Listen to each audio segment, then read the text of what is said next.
कोलकाता के RG Kar medical college में एक ट्रेनी डॉक्टर के साथ रेप के बाद ट्रेनी डॉक्टर की हत्या। मेडिकल कॉलेज में मिला ट्रेनी मेडिकल डॉक्टर का शव।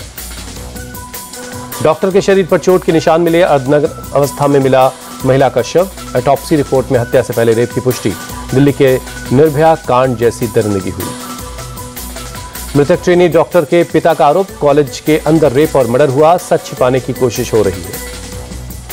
महिला ट्रेनी डॉक्टर से कॉलेज कैंपस में रेप और मर्डर का मामला गरमाया। बीजेपी की अग्निमित्रा पॉल ने की सीबीआई जांच की मांग।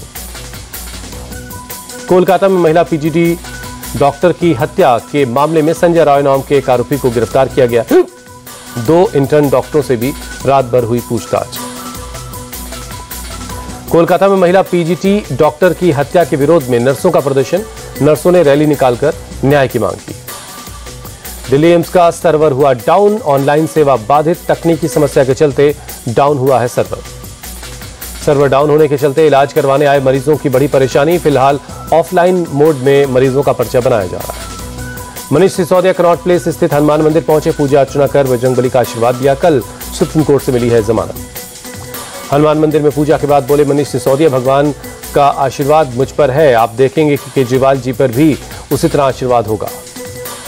जेल से रिहा होने के बाद मनीष सिसोदिया ने पत्नी के साथ चाय पीते हुए तस्वीर शेयर की। ट्वीट कर लिखा, आजादी की सुबह की पहली चाय 17 महीने बाद।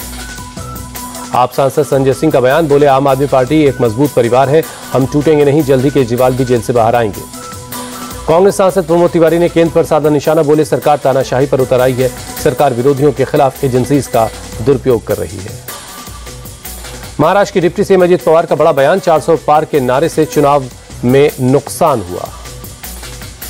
विपक्ष को लेकर बोले अजित पवार, लोकसभा चुनाव में विपक्ष ने फेक नैरेटिव चलाया, संविधान बदलने वाला झूठ 400 पार से जोड़ा गया। अजित पवार ने कहा, विपक्ष ने लोगों में झूठे प्रचार कर वोट पाया, SC ST अल्पसंख्यक को डराने की कोशिश हुई, मैंने हमेशा अल्पसंख्यकों के हितों की रक्षा की है।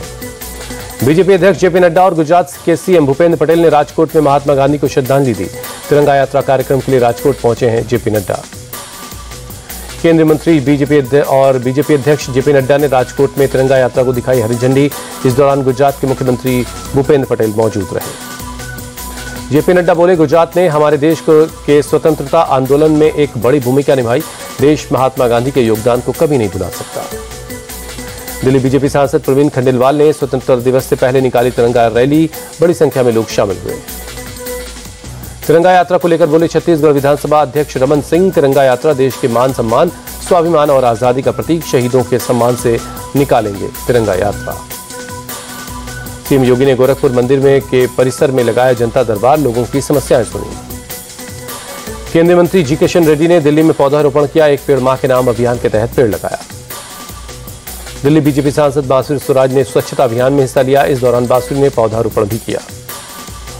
बीआरएस नेता की कविता की जमानत याचिका पर सुप्रीम कोर्ट 12 अगस्त को सुनवाई करेगा। हाई कोर्ट ने खारिज की थी जमानत अर्जी। दिल्ली शराब घोटाले में जेल में बंद है के कविता। दिल्ली से गिरफ्तार ISIS आतंकी रिजवान से पूछताछ में अहम खुलासा, रिजवान ने दिल्ली के जामिया और ओखला इलाके में यमुना के तटीय इलाकों में कंट्रोल्ड ब्लास्ट किए थे। दिल्ली में ब्लास्ट करने की तैयारी कर रहा था रिजवान। पुणे मॉड्यूल के पकड़े जाने के बाद दिल्ली में नए मॉड्यूल की तैयारी करने में जुटा था रिजवान। पुणे में रिजवान ने कंट्रोल IED ब्लास्ट की ट्रेनिंग ली। आतंक के कमांडर फरतुल्ला गौरी के सीधे संपर्क में था। दिल्ली में शुक्रवार की शाम हुई कुछ देर की बारिश ने ली 2 और लोगों की जान। मुंडका के मैदान में भरे पानी में डूब रहे बच्चों को बचाने गए 2 लड़कों की मौत। बारिश के पानी में डूबने से 17 और 18 साल के मयंक और दिव्यांश की मौत, दोनों के परिवार में पसरा है मातम। नैनीताल का लोकप्रिय पर्यटक स्थल डोरोथी सीट ढहा, लैंडस्लाइड के बाद पूरी तरह ढह गया है डोरोथी सीट। जम्मू कश्मीर में राजौरी कोटरंका बुद्धल रोड पर लैंडस्लाइड के बाद यातायात ठप है, जल्द ही यातायात बहाल करने के लिए जुटी हुई है BRO की टीम। राजौरी के नगरोटा इलाके में लैंडस्लाइड, ट्रैफिक हुआ बाधित, सड़क से मलबा हटाने का काम जारी है।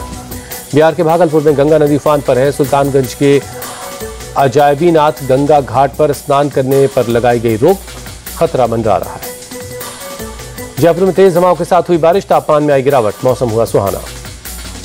पुडुचेरी में भारी बारिश के बाद जगह जगह जल भराव, लोगों की बड़ी परेशानी। भारतीय हॉकी टीम पेरिस से लौटी दिल्ली, एयरपोर्ट पर खिलाड़ियों का शानदार स्वागत हुआ। ओलंपिक में हॉकी टीम ने कांस्य पदक जीता है। दिल्ली हवाई अड्डे पर पहुंचते ही हॉकी टीम के खिलाड़ियों ने मनाया जश्न। डांस करते दिखे खिलाड़ियों ने अपना मेडल भी दिखाया।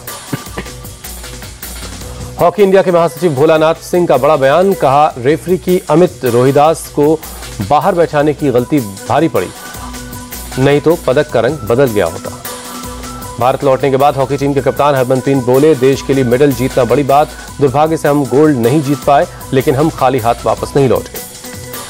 ओलंपिक के कुश्ती में भारत को मिला ब्रॉन्ज। अमन सहरावत ने 57 किलोग्राम की फ्री स्टाइल में डेरियन क्रूज को पटखनी दी। कुश्ती में कांस्य पदक जीतने के बाद बोले अमन सहरावत, अभी भी यकीन नहीं हो रहा कि मैंने पदक जीत लिया है, देशवासियों का बहुत आभार। अमन सहरावत के कोच का बड़ा खुलासा, सेमीफाइनल के बाद अमन का वजन 4.5 किलो बढ़ गया। ब्रॉन्ज मेडल मैच के लिए रात भर वजन कम किया। अमन के साथ कोचिंग स्टाफ रात भर नहीं सोया। बांग्लादेश में हिंदुओं के खिलाफ हिंसा पर यूएन का बयान, कहा हर तरह की नस्ल भेदी हिंसा के खिलाफ बांग्लादेश में जल्द शांति की उम्मीद है। बांग्लादेश हिंसा के बाद से बंद है। असम के करीमगंज का इंटीग्रेटेड चेक पोस्ट। करीमगंज के डीसी मृदुल यादव बोले, आयात निर्यात के साथ साथ लोगों की आवाजाही बंद है, हाई अलर्ट पर है बीएसएफ। एमपी के बैतूल में स्क्रैप डीलर की दुकान पर डिफ्यूज्ड बम के गोले मिलने से मचा हड़कंप। स्क्रैप डीलर की दुकान और आसपास के घरों को एहतियातन खाली करवा लिया गया है। तेलंगाना के वारंगल में अस्पताल कैंपस में नवजात के शव को नोच खसोट रहे थे आवारा कुत्ते, बच्ची की हुई मौत। संघ प्रमुख मोहन भागवत पुरी पहुंचे, जगन्नाथ मंदिर में दर्शन कर आशीर्वाद लिया। श्रीनगर में मशहूर शंकराचार्य मंदिर की मरम्मत जारी है। पुरातत्व विभाग दे रहा है मंदिर का नया रूप। डल झील के सामने पहाड़ी पर है कश्मीर का सबसे पुराना मंदिर।